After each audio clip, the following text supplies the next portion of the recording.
Hey there, so I actually just closed the windows. It's like over 30 degrees here, so that you wouldn't hear the traffic outside. But I had a great video. It was not my idea actually. It was an idea that was given to me.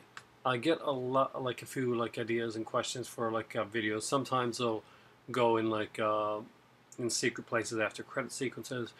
This was a really good one, and it's going to go into a bigger, more than one video. So if you saw the title, and I'm not sure what exactly I'm going to name this, but what I did was I've started. This is the first section of this one. I took now I did not take special editions. I did not take box sets. I took the regular ones. So, well, special editions of the slipcover, but I mean, I didn't take any box sets or any like multi-movie things. Not even any double features. So what I did is I took my top 10 regular Arrow releases. My top 10 regular Scream Factory releases. Now, if I had less of the films than 10, or I wasn't going to take all of them. What I did was that if I had under 5 of them, if I had under 10 of them, usually I would take 3. If I had over 10 of them, I'd take 5. So, I also got my top 3 Synapse releases, my top 5 Kino Lorber releases, and my top 3 Twilight Time releases. There's that and a lot more. And yeah, for the person who also asked me on there, when I'm not drinking tea, aside from water, when I'm at walking around or exercising or whatnot, vanilla Coke is my drinking choice. So there you go. And I'm very excited about the new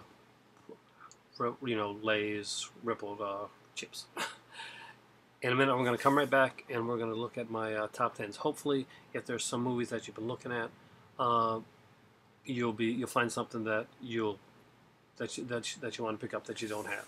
I was also asked today if I ever received anything from any companies. I would love to receive something from Scream or Arrow or one of the companies that I put so much effort into making videos for, but unfortunately, I'm not one of the guys that gets the copies.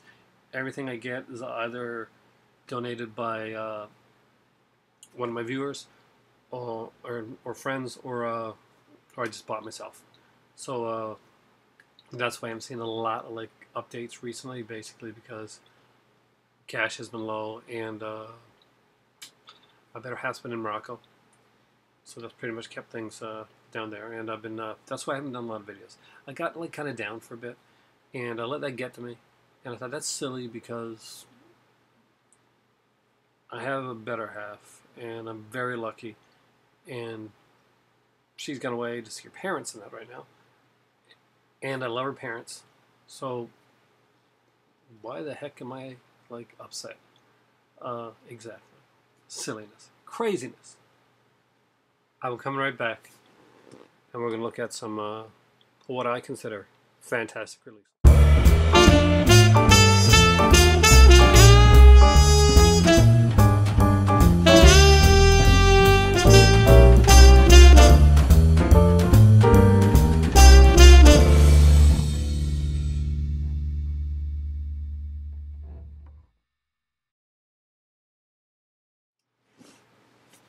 Hey there, so I am sweating like crazy. I'm mixing up the opening a little bit. Don't worry, I'm gonna keep the same music, and just every once in a while I'm gonna put personal pictures as well to kind of give you an idea of exactly a little bit about me. And by the way, I love these suggestions for videos. Keep them coming. It helps me a lot, especially when I'm kind of burning on some different stuff and I'm not quite sure what I'm gonna do. But now, disclaimer, when I go into the 10 that I like, these are personal picks for mine. Some are picked for the movie. I just really enjoyed the films.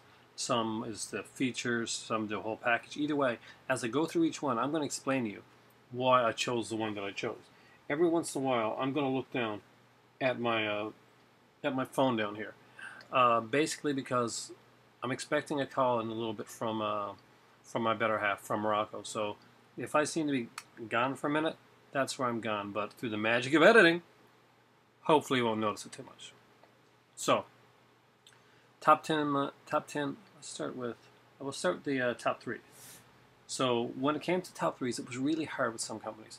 I only had a few of certain ones, and I stuck with all Blu-rays. I didn't do any DVDs. That's going to get a section all of its own. So when I get into like my top like Anchor Bay DVDs or my top Blue Underground DVDs and stuff like that, that's a completely different video. It may even take more than one video because I'm breaking it down into categories. So my top three: Synapse films are, and there's one I went back and forth between one, but this one because I only wanted to pick one of each. I wanted to have one Hammer on my list of the Synapse stuff, and they had such great stuff with all their Hammer stuff. But for me, it's from my childhood, and features really cool on here, and I just found this to be an amazing film. I really enjoyed it. The presentation was really well done, and that is The Vampire Circus. I do really love this film. I've loved it since I was a kid. It's one that I've always like really enjoyed. This was, you know, a gift to me as this was a present, and it was something that really meant a lot to me. It's one of those movies when I was younger that I would find into like the video stores, and I would watch and I would like rent it.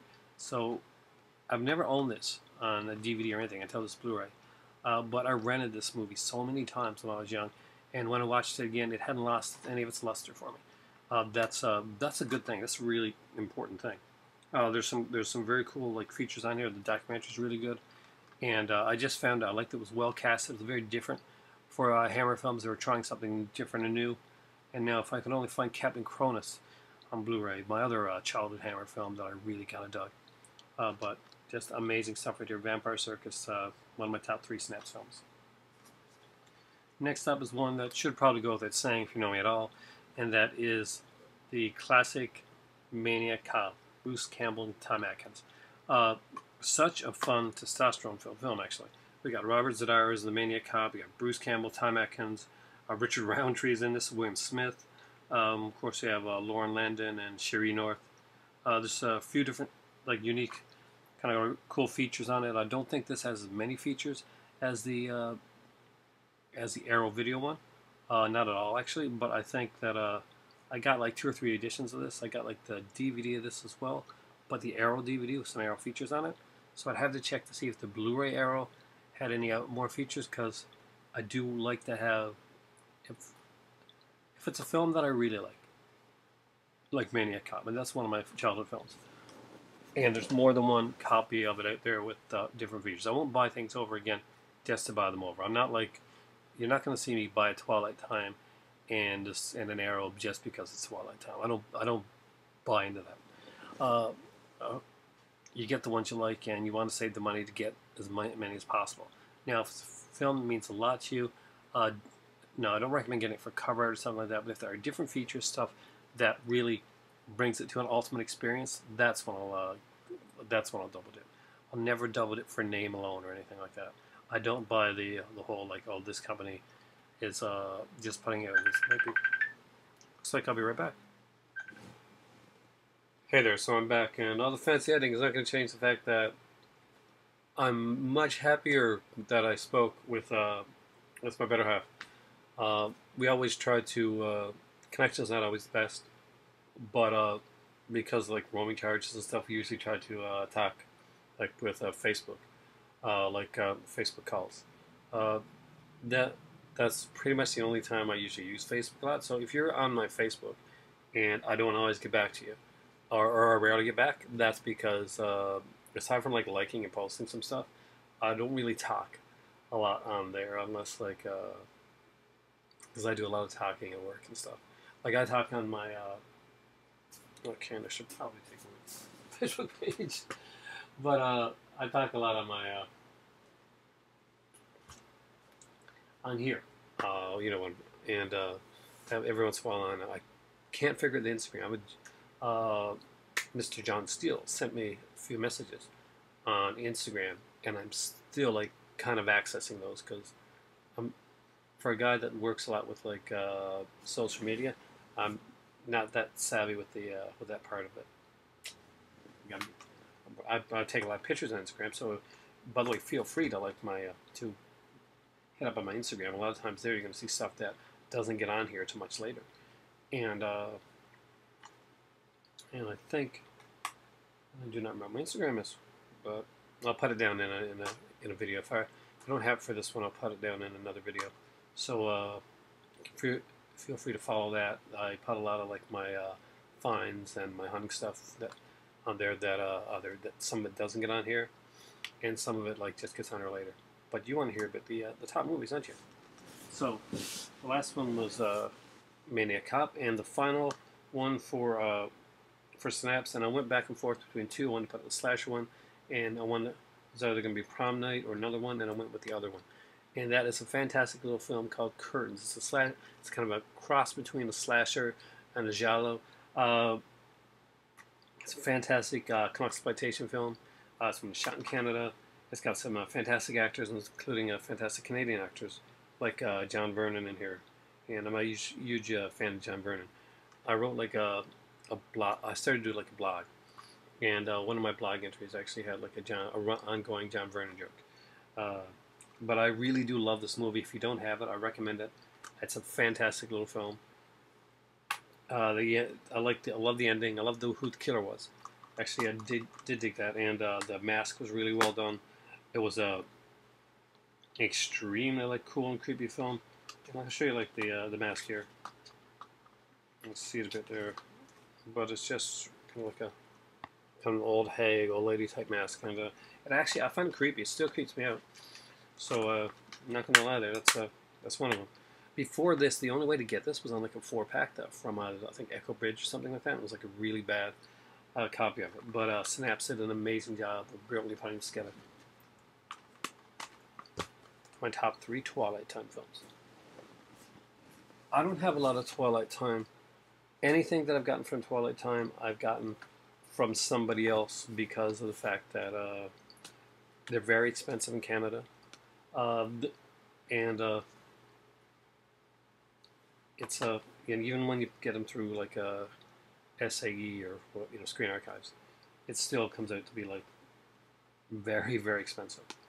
And with the stuff that I get and try to collect and try to keep up to date on certain things, and I do fall behind on a lot. That there's certain things that I just haven't been able to like get or afford. That's like Code Red. Code Red and Scorpion Blu-rays are pretty common, I think, over in the United States. Here, they're, especially in the area that I live in. I live in Newfoundland. It's on an island. They're extremely rare to come across, and buying them online can be kind of costly and expensive. Things tend to cost more here in Newfoundland, like shipping wise and all that. So, I had to be very careful when I buy stuff. Some things I buy out right out from like Amazon. I'll usually order from Amazon, or like with an arrow, I'll order from their website during their sales, or if there's something really catches my eye. But that being said, I try to limit my stuff a lot to like what I can find online for a good price, or stuff that I can basically get around here. And I've been lucky in some ways going to like certain like flea markets and yard sales. I've come across stuff, some amazing stuff that like Walking Dead had that you see above me there was something that I found for extremely cheap, and it was like brand new at a yard sale of all places. So let's get on with this here. First up is 10 to Midnight, one of my favorite Bronson films. I love this kind of a slasher film, with like Death Wish was a great. I loved the Death Wish films. Even the cheesiest ones, I really did like them. But in this film here, I find that it actually explores. I have to check there because I have like my better half. She's kind of bed right now, but my son that I like to check on and make sure they're doing okay. It kind of explores what a good cop like kind of like getting to that point, like without like going like it doesn't without going into the crazy extremes that like Death Wish did, like not Death Wish itself, but like the later Death Wish films did. I thought this was a great character study in both like when we got to see the way that the killer worked, the way that the cop worked, the whole like dynamics behind it, and this is an actual good addition. I I was recently asked by one of the by somebody online if this beat the DVD edition that was out there, because they had heard that it wasn't the like as polished as a lot of the Twilight Time stuff. Now some of the Twilight Time stuff, like the Night of the Living Dead and stuff like that, that pretty much is the case. But where I only have like the MGM DVD and I don't have the double feature one that some people have that they compare it to, I did actually have to go online and look into that just to see. And the Twilight Time edition of 10 to Midnight does get a really good rating when it comes to it. It's kind of like it looks more of what the film should look like. When you're looking at stuff like this and some older stuff, you get some like you're gonna get some like sometimes some darkness, sometimes some grain. But that's kind of what you're supposed to be getting. Because when I went to see this, like, when I saw these things in the theater, they weren't like Blu-ray pristine looking. This is the way the film looked, and that's an important like thing to notice. And that was something that I was like used to be when I first got like a high def television set. I remember being like, man, these things don't look as good as it's supposed to. Shouldn't this pop off the screen? But I guess in some cases, not everything's high def new. Some things are older films, and this does get a pretty good rating overall for what it does. It does have some features on here. We get like an audio commentary and some radio spots, theatrical trailer, and of course the isolated score, which tends to be the big thing for Twilight Time. This is one of their best covers that I'll be honest with that I like that they put out, and really big fan of this. Next one is one of the prints now, and it is one of my favorite films, period, let alone one of my favorite films of Twilight Time, and that is The Blob. I highly recommend this one. This one also has the audio commentary, isolated score, and it's a beautiful print of The Blob. This is a fantastic film. There's not a boring second in The Blob. It keeps going. There's some twists in it that that will, when you're watching it, you may not expect. Let me get here so that my feet don't cramp up. Kevin Dillon and Shawnee Smith are great leads in the film, and they both complement each other very well. I like the way they did it. I like the fact that they didn't go into the. Nobody seemed cookie cutter in it. Like nobody was just like. They could have went like complete stereotype. He's the biker, and she's the cheerleader. But I think they went beyond that, and they actually fleshed out the characters. I really like that. I like the way the Blob was done. It was well updated, and thank God Rob Zombie did not get his hands on remaking The Blob, because like you said, with the Blob in it. So yeah, let's be glad that's not done. If you get a chance, find this on eBay or somewhere. If you look into it like at a charity shop, definitely pick it up. It really, really is something that belongs in everybody's collection. It's a fantastic film. Hopefully Twilight Time will do another release of this down the road like they did with other films, including this one right here. And I do have the re-release of this one, like the second one, the 30th anniversary edition. And I've seen the other one, it's good, but this is the Sexer edition with a lot of features actually. And this is Fright Night. Again, another film that I love. One of my all-time favorite films. When Ragsdale is in this, Amanda Beers, I was totally in love with her back then. And of course, there's one of my favorite actors of all time is Roddy McDowall. So great features, and this is not just audio. We got like a couple audio commentaries. We got first ever Fright Night reunion panel. Shock to Your Drop presents choice cuts. But what's really cool is the vintage EPK kit, like your trunk press kit. It's really well done, and you get to see like the Fright Night video in there. The Jay Goldsman Fright Night video, which I really love. I love that song. And every time it's already now like going into my head. Chris Sarandon played a fantastic vampire in this one here. And whoever thought that a vampire by the name of Jerry could be so charming.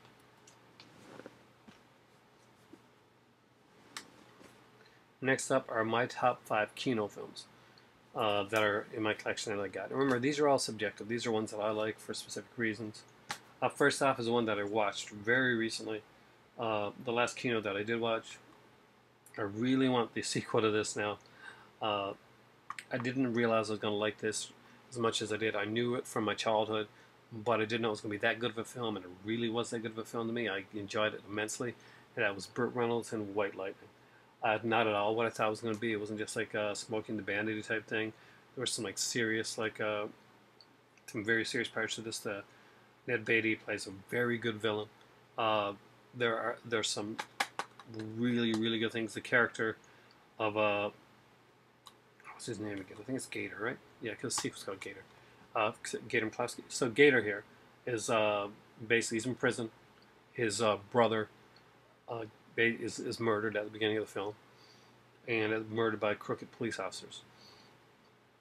Gator, who was like a moonshiner, kind of like running moonshine, and which was kind of thought of like as of a more noble profession. Like if you're going to do something legal, this is the thing to do. And his father ran it too, so he makes a deal with the feds to bring in this crooked cop. But that means he's going to have to turn, like he's going to have to go onto the side of the law that he's not used to going on, and that's not.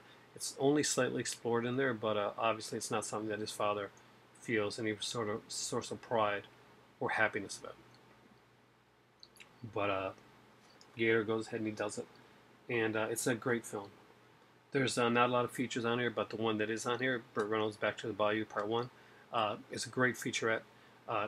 Strongly recommend watching it after you watch the film.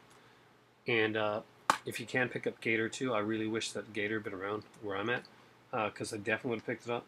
We'll grab it down the road somewhere. Hopefully it'll come up in our store, because I don't want to order offline if I don't have to for it. But because there's a second part to the Back to the Bayou as well, so fantastic film. See, sometimes it doesn't have to have a lot of features. It's just got to be a really great film, and for me, that is what I consider a really great film. It's one that speaks to me. You see a lot of horror in my stuff here, but you're gonna see some cool action stuff and some cheesy stuff and some stuff that I like just because it's bad or fun. And this is definitely the next one is not for everybody, not for a lot of people, but it's part of the non-exploitation series of films.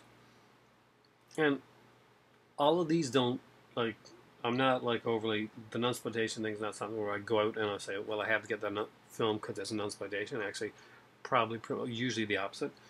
But I just really liked this film.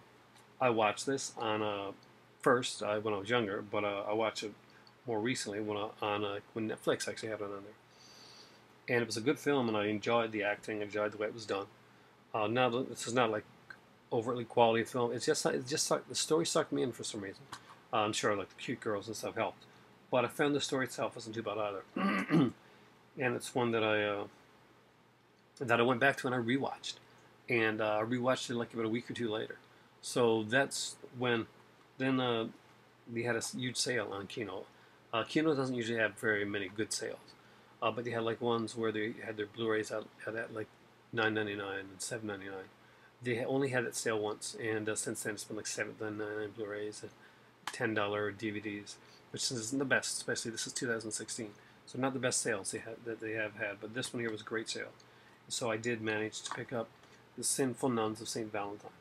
So I gotta say, I know it's pretty cheesy. There's no features are non-existent on this. Just basically you got it in Italian with optional English subtitles, and there's no some trailers for other redemption titles, which you see on a lot of these things. But I just really liked it.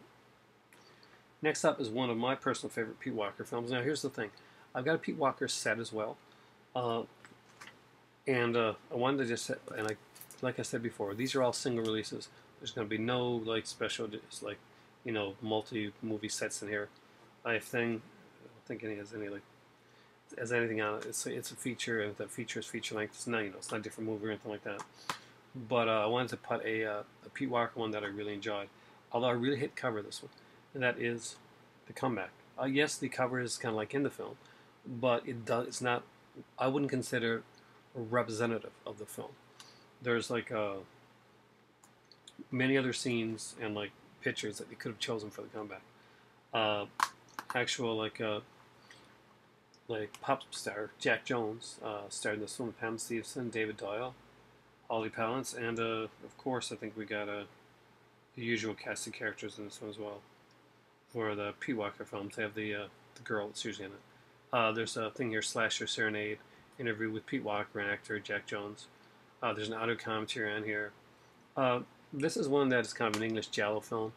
It always stuck out for me of like, and when it came to Pete Walker stuff, a lot of people kind of like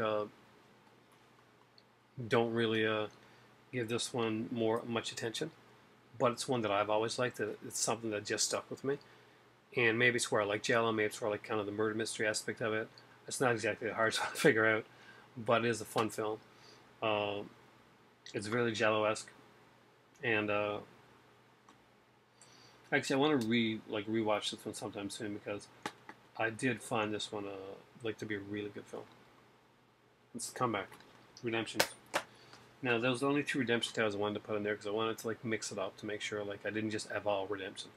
And I could have probably done like a 3 or 4 redemption one, but I didn't want to do it. I just did like 5 keynotes. That's what I was going to do it like. Next up is the one that you guys know is one of my favorite keynotes and a favorite in the blaxploitation genre. This is one that I recommend to people. They get it and they say, "Oh, why did I not get this before?" And that is Sugar Hill.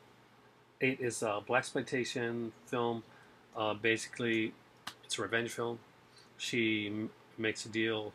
We got like zombies in this one here. It's a kick-ass film. Sugar Hill and her zombie. There's like a character. Oh man, see if I even mention his name because I won't remember. Baron Samedi, that's what it is. And he is so good in this film.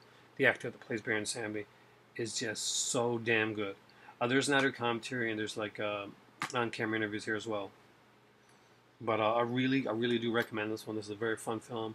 Got some really cool like twists in it, and we have an amazing bad guy in her as well. So you'll see who he is once you watch the movie. I don't want to. This is the one where I did a review of it before. So if you really want to know, well, I'll tell you the bad guy is anyway. It's Robert Corey from he's Count Yorga from Count Yorga films. If you really want to check out some a really good blaxploitation film that has really decent acting in it and it's well done, has a great villain and a kind of amazing like an antagonist type character with the Baron Samedi character is so well done. This is like a really highly underrated blaxploitation film, and I do strongly recommend it. It doesn't deal a lot of the I don't remember like there being a lot of like the nudity aspect of it like there is in some. But the blaxploitation films I don't find are overtly with a lot of the nudity. Like there's a little bit like the Pam Grier stuff, but it never tends to come off as totally exploitive type thing. Then again, maybe maybe I'm watching the wrong one. So next up is one that I think is also being put out by Idiot Films, and their slasher collection, which I would actually rebuy if there's more features. It's like I said, if it's a movie that I really like and the features are good, then I'll look at it. When I was younger, Jennifer Runyon was the blonde, the hot blonde that every teenage boy dreamed about. Her and Heather Thomas were the two of the big ones. And this movie here, Twilight Goodnight, fun film. I found it came across a little bit slower than I remembered it, but I really enjoyed the film overall, and the way it was done. The twists I could kind of see coming, but it's just one that I've always liked. Now this one's not for everyone. This is one of the slasher films that is on the slower side, so know that when you're going in, though. And if you were a fan of Jennifer Runyon's and you're kind of expecting like some sexiness there, you're probably going to be a little disappointed in that, because as far as I remember, and it's been a while since I watched this one, then she's not she doesn't do like any of the nude scenes or anything like that in the film. Because if she does, I've had to remember and watch it again. So David Hess from Last House on the Left, Kurg, he directed the film, and that alone is a reason for checking it out. It does have interviews on here as well with Jennifer Runyon and the writer and producer, of course. Hess has passed on, so wasn't able to get him for that. Now we're getting down to some ones that I think you guys are going to be interested in, really interested in, and this is the Scream Factory. I'm leaving the Arrow ones for last. So some of these here are picked basically, like there are some amazing additions out there. I tried not to take a lot of the or many or any of the things that I would think would be the norm that people would choose. I just choose ones that really spoke to me. And hopefully, by talking about them, they'll maybe speak to you as well. First up is Deadly Eyes, and this isn't a choice that's going to be on many people's, if anybody's list. I'm a exploitation fan. I'm Canadian, and I like the Canadian horror films. Lisa Langolis I also like a lot, and she's in this film. Leslie Donaldson is in this film, who's correct me if I'm wrong this, but I'm pretty damn sure she's in Curtains as well. Yeah, I'm pretty sure actually. Deadly Eyes is a killer rat film. It's a ballsy killer rat film. It doesn't shy away from taking chances.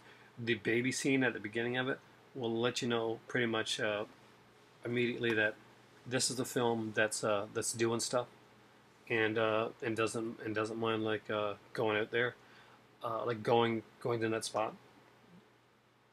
So again, there's new interviews on here as well with Leslie Donaldson, Lisa Langolis. I got to look at this. I don't think I watched the interview on this one here because when I watched Curtains, let me just check to see if they were casting here. It is Leslie Donaldson. I didn't recognize that it was the same actress until like just looking at the name just right now. So it's just clicking in on me. So a little slow on the uptake there. And I really like that actress. I really do. So I'm surprised I didn't recognize her. But it's been a while since I watched Curtains when I watched this one, so it's probably the reason.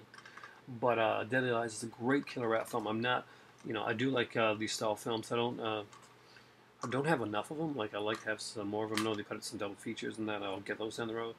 We get these come here. I buy a lot because Scream Factory's online sales recently haven't been the best. So I'm finding lately I'm just trying to get what I can find around here.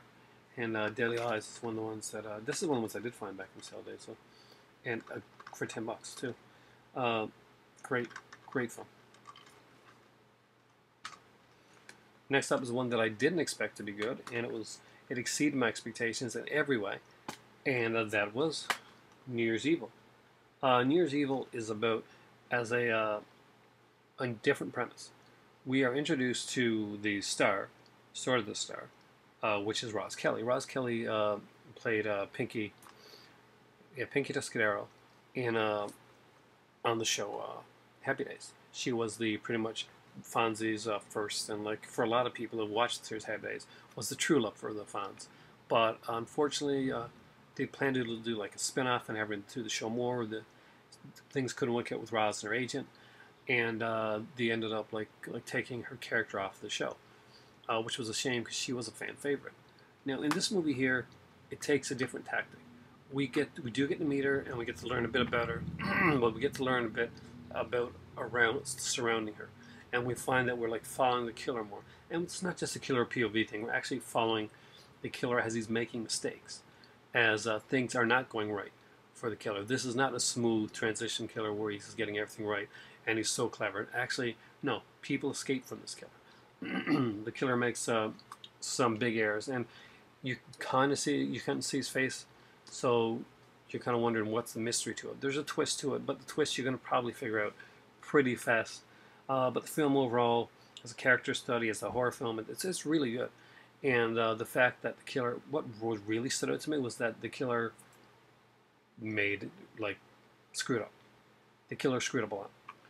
And but it didn't take away from the killer. It actually humanized the killer a bit more. You didn't yay killer type of thing like you have suddenly a slasher film. It wasn't like that. But it was a film that really kept your attention all throughout, and it has a bit of a cheesy twist ending, so that's fun as well. New Year's Evil got some audio commentary and a few interviews with some of the actors and actresses. Unfortunately, Roz Kelly is not one of the people that's interviewed or on the commentary. Next up is probably, I think, my only action film in the, well, like it's a real action film in this. And I consider this a real action film. It's called Dark Angel here. I saw it as a come in peace. I hate the name Dark Angel. Totally do. It sucks. Come in peace truly fits this film. The name Come in Peace on this film here, makes sense. If you've ever seen the trailers, that's what it is. I come in peace, you leave in pieces. Uh, it is a great one. There's not much features. We got a couple of interviews on here, but there's some good interviews got with Dolph Lundgren and Brian Benben, of course. Now here's the thing. This is what I call an action film, a real kind of cool, like totally out there, cool, awesome action film. There's no CGI. This is one of the last really pre CGI, really kick-ass action films. The explosions in here are explosions that are happening. People are kind of in danger, but well, not really. They have stuntmen that are are taking care of stuff.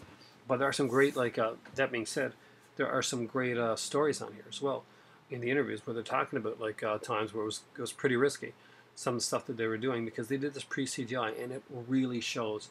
The film itself could have been just like a fairly generic film, but the action is so well done. Dolph Lundgren is a really, it's a shame when you see stuff like this, and just like just want to see more. I want to see more of this type of stuff, and less of that CGI explosion-y stuff that really, really, really takes you out of the film. That's why I think a lot of the action films nowadays just don't resonate as well.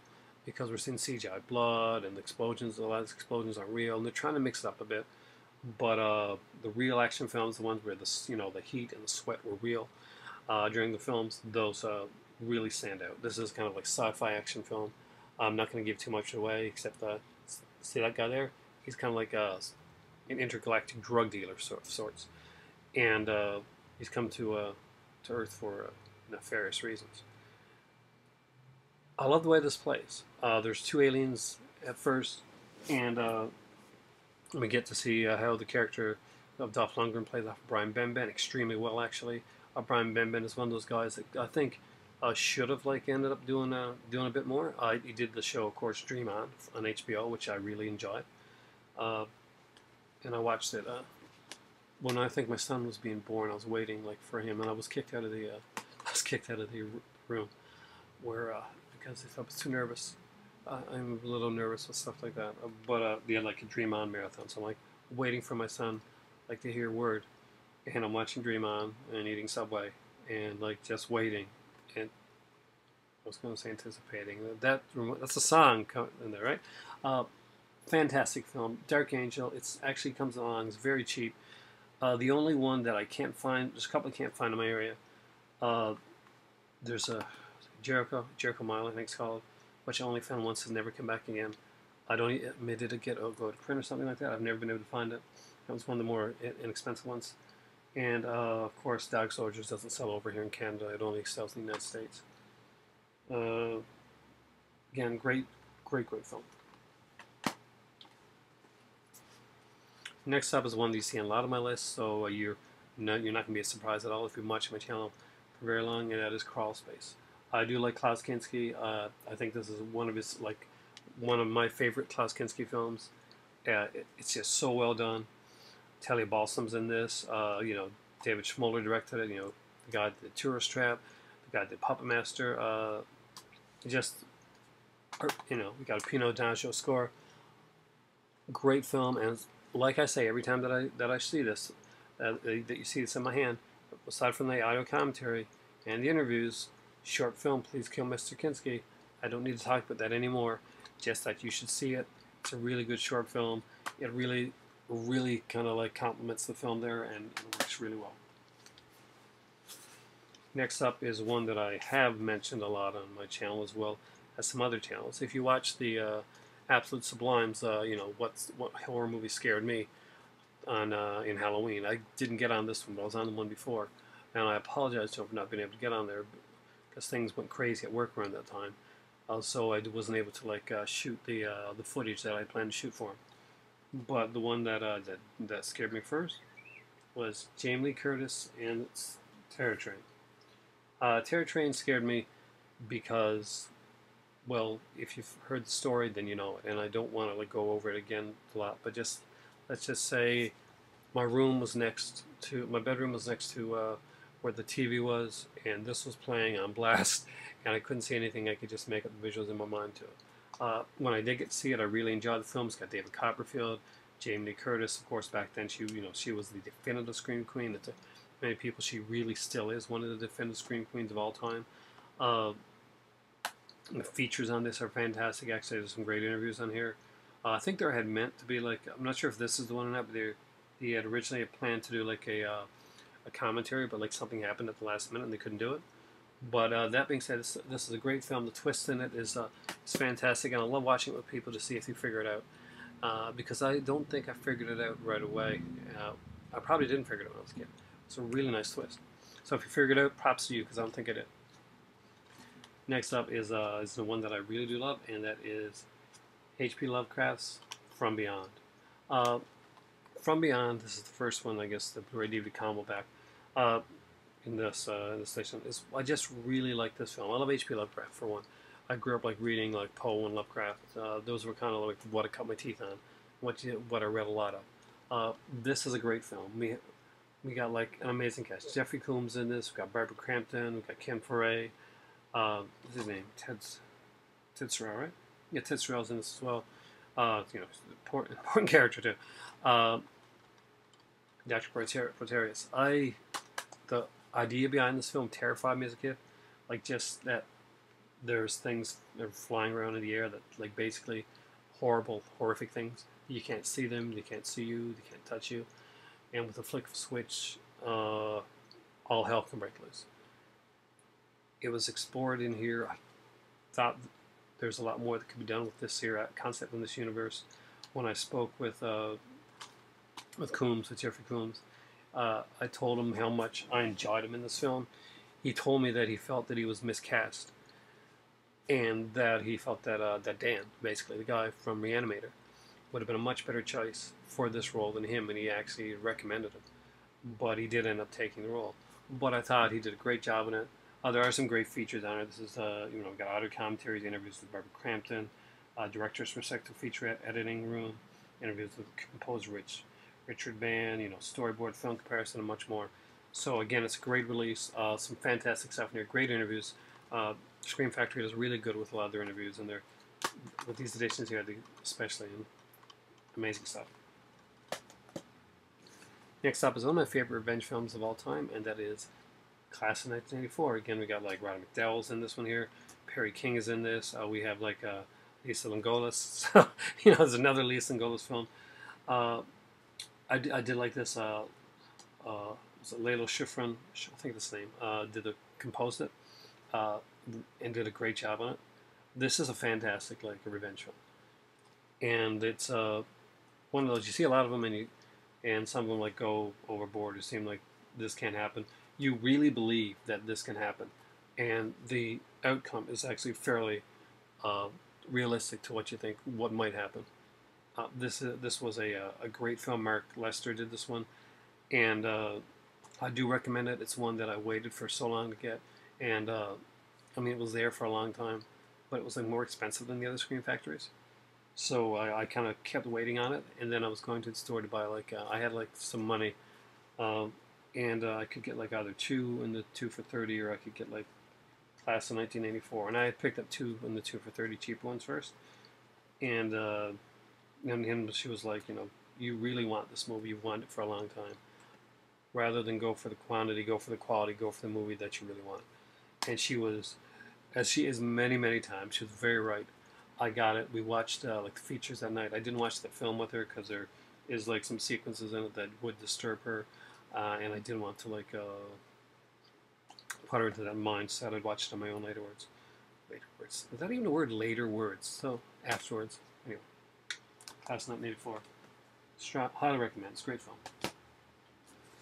Speaking of Exploitation, and really good Exploitation, Ginger Snaps. This is a great werewolf film. Not only is this a great werewolf film, it's a fantastic film. The features on this are incredible. I think it's like 45, 50 minutes long featurette on the making of, if not a little bit longer. I really enjoyed it. There's like women in horror panel discussion on here as well. Audio commentaries, deleted scenes. A really, really well put together one. This is like, for years, I kept like this Ginger Snaps DVD with like the Canadian one with all the features, because there was an American one that didn't have anything, didn't have jack squat on it, to be honest with you. And I kept waiting to see this one come in Blu-ray. Finally it did. It is a great release. Catherine Isabelle is fantastic in this film, and so is the I can't remember the other actress's name right now. Emily Perkins. Yeah, she married like the director or something like that too, I think. She's, they both do fantastic jobs in this film. And they do, maybe I did believe that they were teens. Like, I think Catherine Isabel may have been slightly younger than Perkins when in this film here. But it's a great, great werewolf film. I highly recommend it. It's one that's always been on my list, and I love this film. It was very hard for me to pick 10. I could have picked way more than that, but I just wanted to give you like a sampling of some of my favorite Scream Factories, my favorite editions. And hopefully, not only will you find movies there that you'll like, and that you'll say, okay, I'm glad I picked that one. I'm glad you brought that one to my attention, but maybe learn a little bit more about some of the stuff that I like, and about me as well, as we go through these here. Because I like to keep my channel fairly open, fairly accessible. I don't script, and I did want to do like some scripted stuff, and I made it on the road just for fun. But this here is very Gonzo style, and very much meant to be real, so that you can see what it's like, as a movie collector, and hopefully it excites you about buying actual physical media. Dolls. This hit top release of the year for me when this one came out. I really like this one. The presentation on this is incredible. This is a fantastic film. It's only short. I think it runs under 80 minutes. If I'm right, yeah, 77 minutes. But it's an amazing film. You get to see the girl from Take On Me. The video there in a very different light. It's a much meaner person. Dolls is a great film. It's almost like sort of a modern day Grimm's fairy tale. I very much enjoyed this. The special features on it are incredible. There's a making of on here, and it is a fantastic making of. There's 2 audio commentaries on her. It's really packed. This is a great release. This is one I may rewatch soon, just like put on the audio commentary, because I've seen the movie so many times. Last but not least, and I had to choose between this one and the other one that was by this director, and I decided to go with this one. I just love this one. It's kind of fun. And man, I'm sweating here. And that is Night of the Demons. Kevin S. Tenney. I really dig this film. It's just a fun film. It's got Linnea Quigley on there. We got can't remember that name. Kathy Podwell. Kathy Podwell is in this. Okay, Mimi Kincaid does the role of Angela. And there's some great interviews on there. Really check out the interviews. Interview with Mimi Kincaid on there. There's some commentaries. Interview with Linnea Quigley. Watch the interview with Kincaid. Really watch the interview with Kincaid and Tenney. This is really a good movie. It's very fun. It's very cheesy, and the special effects, are good for the time. I love the kind of the wraparound with kind of the mean guy and the razor blade apple. It's just really fun. Unrealistic when you really think about how it was done, but it was just a fun, cheesy, kind of like Twilight Zone thing by the end of it. I do love this movie, and I've watched it several times. Last but not least for this here video are my top 10 Arrow single releases. Arrow dives more into the features than pretty much any other company that I know out there. And when I see features, I mean 8 films is a lot now too, but you see this in the UK a lot. You'll see a lot more features, stuff on here that actual feature-length features, and that's pretty cool. So first up is Wood of the Eye by Donald Cammell, and not only is this a great film, well acted, well paced, and it could have been your standard slasher film. It was set up to be that. He didn't want to do that. He wanted to do something different, more psychological, and this is very much a very psychological film, very well done. But there's a documentary, a full-length documentary on here called Donald Cammell, The Ultimate Performance. It is an incredibly fascinating documentary. I have seen Wood of the Eye twice since I bought it. I've seen the Donald Cammell documentary 4 times. It just, I'm a big documentary fan, and this is one that really stood out to me. I do love this film. It's, but the documentary just put this way over the top for me. It is an incredible set. It is a Blu-ray DVD combo pack, I'm pretty sure yet. And it's one that if you don't have in your collection and you're looking at our releases to get, this should be up high. Next up is one that's, next couple are like personal favorites of mine. It's not because of the features, but they do have some decent features in some of them. First up is Larry Cohen's The Stuff. I just really like this film. I like Larry Cohen. I like the way that he writes. As a guy that is, you know, well, I'm a writer. That's pretty much what. I always really appreciate the way that Larry Cohen kind of like crafts his scripts. And this one here, The Stuff, is a fantastic film. We got, of course, the usual cast of characters in this one. We got Michael Moriarty in here. You know, it's going to be in there. Paul Sorvino. Danny Aiello was in this one as well. Patrick O'Neill. So again, I love this film. It's a cool, cheesy film. There's always a bit of like a bit more than like, you know, it's always telling something else. There's always like there's always a bit more under the surface when it's the Larry Cohen film. There's like a 52-minute documentary on the making of the film here as well. A lot of features on here, commentaries. I think we got a trailer commentary too. I think in this one. I don't think we actually have a commentary. We actually have a trailer. Yeah, I think that there's a Stuff trailer commentary, which is probably from Trailers from Hell actually. So definitely worth checking out. Great film, very fun. Next up is a personal favorite of mine from the Brian De Palma collection, and that is a movie with Cliff Robertson called Obsession. Not a lot of people talk about this movie. It's a real shame. I did find this to be an extremely good movie. The featurette on here, 37 minutes, Obsession Revealed, was really well done. There's some great early Brian De Palma films on here as well. But for me, I'm just a huge fan of the movie Obsession. It's one that stuck with me. It's very much Brian De Palma's version of Vertigo, with what I would consider a slightly happier ending. But this is extremely well crafted because we know certain actors now for certain types of work. It makes it a little easier to kind of like figure out who the bad guy is. You know, I just realized something. I don't know if I've ever looked. Oh, at the other alternate cover. These all have alternate covers and stuff. Obsession, I really recommend it. It's a great Brian De Palma film. This one is probably one of the ones that you're going to be seeing during the sale. And actually, I usually for fairly cheap. I give it a chance. If you like thrillers, if you like Brian De Palma, definitely check Obsession. This is the only other Brian De Palma film on this out of these releases on this one here, and that is Phantom of the Paradise. One of my favorite musicals of all time, and my son Matthew's favorite musical of all time. It's a great film. As always, you know, I love Jessica Harper. You guys know that. And Paul Williams is an amazing guy in this. William Finley gets more of an out there role, which is really good to see William Finley like coming more because he usually plays character parts, like smaller parts. So it's kind of cool seeing him play the Phantom. Paul Williams really helps steal the show, but Jessica Harper steals it back, and Garrett Graham's beef is just incredible. It's an incredibly well casted film. Paul Williams did a great job scoring this. It shows what amazing talent that Paul Williams has, that he was able to like shift into different musical types of music and different like eras of music within the film. It's really well done, and there's like Del Toro, I think, interviews Paul Williams on here. It's like a 72-minute long interview. Definitely check it out. This is the features, guys. All that special features. For me, this is the definitive edition of Phantom of the Paradise.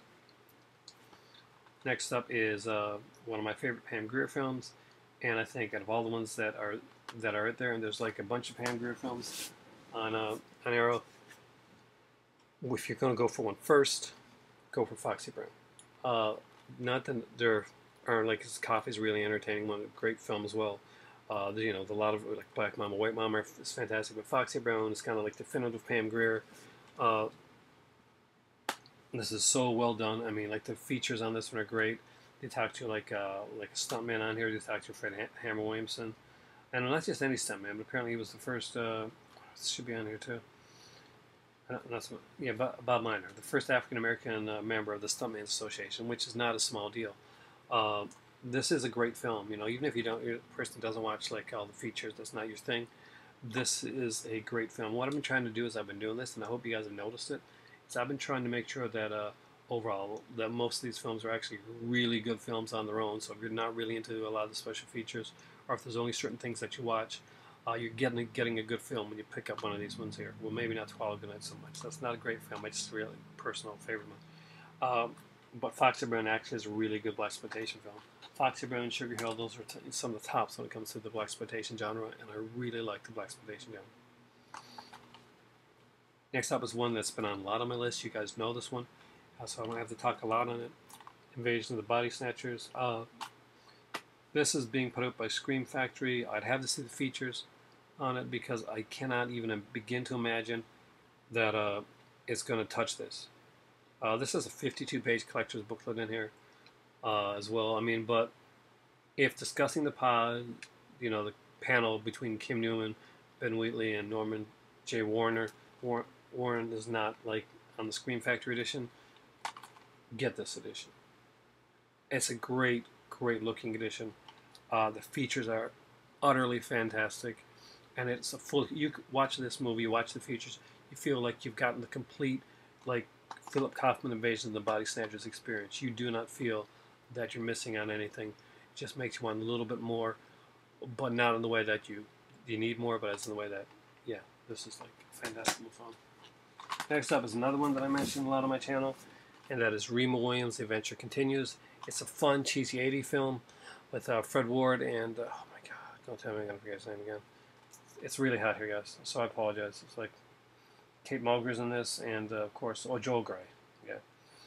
But great film, of course, as I've mentioned many times. There is a documentary on here. It's called Remo, Rambo, Reagan, and Reds, the 80s movie action exploitation explosion, and it's a fantastic documentary. You will watch it, and you will watch it again. If you remember that Cannon film documentary, have you watched the Cannon film documentary? If you haven't, go watch that. But even if you have, you want this. You want this. This is a companion piece for that. Trust me on that one. Next up is a personal favorite. I didn't know. As much as I like the director, I didn't think this was going to be the one that became a personal favorite. But it really did, and it's Zombie Flesh Eaters. Out of all the Fulci films, for some reason, I really dig this. You know, the Shark versus Zombie. Who doesn't like Shark versus Zombie? I just thought it was well paced. The features on here are incredible. You know, there's a lot of great stuff on here to really look into. You know, get to speak to. You know, we get to hear from Lucio Cosi. We got Kim Newman, Daredano Siachi, Ruggero Deodato. You know, and Aliens, Cannibals, and Zombies, a trilogy of Italian terror. Ian McCulloch remembers his 3 classic late Latin horror lunacies: Zombie Flesh Eaters, Contamination, and Zombie Holocaust. From Hero to Rome, The Rise and Fall of the Italian Zombie Film. Great documentary. I might actually rewatch that one tonight. I do love that documentary. Incredible stuff. Incredible stuff. As you can see, there's a lot of really cool documentary and stuff in there. And again, I think Zombie Flesh Eaters, even if you feel like you're all zombied out, this one stands the test of time. It is. I find it better than a lot of the other zombie films, like even especially modern day stuff. Fulci did it well, and Fulci is one of the ones that did it best. And this is a great film. Next up is a very cheesy film, and it's almost on the so bad it's good range, but also does pretty good in the slasher. So it kind of like teeters back and forth there, and that is Madman. I love Madman. Vinegar Syndrome also did pretty much an exact of this one here as well. So whichever one you get, you're going to be getting like a good version of Madman. I do recommend like I always recommend like stuff from Vinegar Syndrome. That'll be on my next list as well, Vinegar Syndrome stuff. Madman is a great release. There is a full feature-length documentary on here as well. The Legend Still Lives: 30 Years of Madman. This is one that I had like the original Anchor Bay edition of once, but I think it was like somebody lifted, like sold it. So when I had the chance to get this one here, I was so stoked to get it, and I remember I was going to buy it off the website, and it was couldn't afford it at the time, and I think it was Gary from DVD Beaver at the time was having like a sale on some extra movies that he'd had there, and that's where I picked the Madman at. So DVD Beaver, thanks a lot. They actually gave me a really good price on this one here. Don't say his name. Don't say his name. Don't say the name. It's a great fun film. It's next one's a bit of a slow burn. This is not a film for everyone. It's a darker film. I like this film a lot. But that being said, it's not the fun, like, stick on a horror movie and watch it type of thing. However, the documentary on here is really, really fascinating. And that's Mark the Devil. I did enjoy Mark the Devil, and I thought it was well casted, and I think they did a great job with this one here. This was a changing of the guard, really, for the style of films that were being done at the time in the UK. Hammer had pretty much been king with a lot of Amicus stuff coming around to do sort of like a lot of like gothic stuff. They're doing gothic, they're like more of the kind of the fun anthology stuff. But Mark the Devil was really like was one of the things that kind of like started to change the way that the UK horror industry was done. It was become more serious. It was become more. It was becoming darker, and it was become more adult. And there's a movie, yeah, it is a movie really. The documentary is a movie called Mark the Times, and it talks about the new wave of British horror. It really goes into talks about guys like Pete Walker, for instance, that really helped craft that time. So there you go. Top 10 on Scream Factory, top 10 on Night of the Demons, top 5 on Kino Lorber, top 3 on Maniac Cop, and top 3 on Twilight Time. There's going to be more to come, but right now, aside from it being time for tea, it's also time for vanilla Coke. It is so warm here right now, and I want to get those windows open, which I haven't been able to do. If you notice, I've been sweating quite a bit doing this video. Thanks a lot for watching, guys. And for me right now, before I get my vanilla Coke, it's time for tea.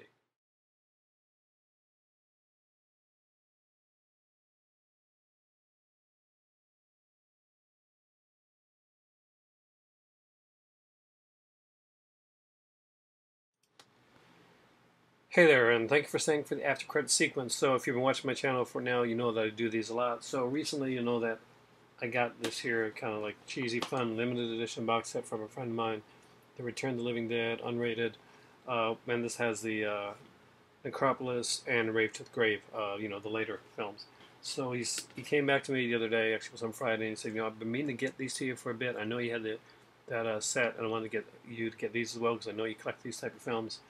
So he grabbed me the other one, because I've got the other edition with the other features on it. This one's got like a widescreen, but it's got like a full screen, kind of a full matte copy of the film as well. And that is Return of the Living Dead. So really glad to have the other edition, that one there. I also have Return of the Living Dead Part 2, which is almost like a remake, to be honest with you. What's really cool is that there is actually a commentary on here as well. So I'm interested in that as well, so that'll be cool to check out. The not yet uncut, but still a fantastic edition of Return of the Living Dead Part 3. I love this movie. This one actually has 2 commentaries on it.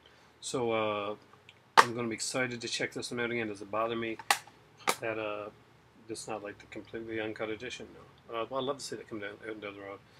But that will not distract from my enjoyment of this fantastic freaking film here. This is a great film, and I love it. And you had another edition of, because this is this one here is so Necropolis here, and it's done by I think it's VBS. So you had another edition of Necropolis, and almost like exactly the same, but it's not completely, and it's done by it's like a Lionsgate edition of Return of the Living Dead Necropolis. So now I have both versions of that. So now what I need to pick up is the Scream because I've got the second sight edition of you've seen that's quite a few times, so I'm not going to get that out now. So it's a steelbook edition of Return of the Living Dead Blu-ray with the More Brains documentary and all the other features from the More Brains documentary on there that are missing off of the Scream Factory one. The Scream Factory one does have some cool features there as well. So in order to have the complete edition, I need to grab the Scream Factory edition of Return of the Living Dead as well, and that way I have the entirety of my Return of the Living Dead collection at this point will be complete. So there we go. That's my little extra. What else did I pick up recently? Well, I'll leave that for it's in the video game stuff, and I'll leave that for another video, because more than likely tonight I may be melting, but I may be making another video. So thanks for watching, guys. For me right now, I'm almost finished the tea, so it's time for tea and delicious vanilla Coke. Have a good one.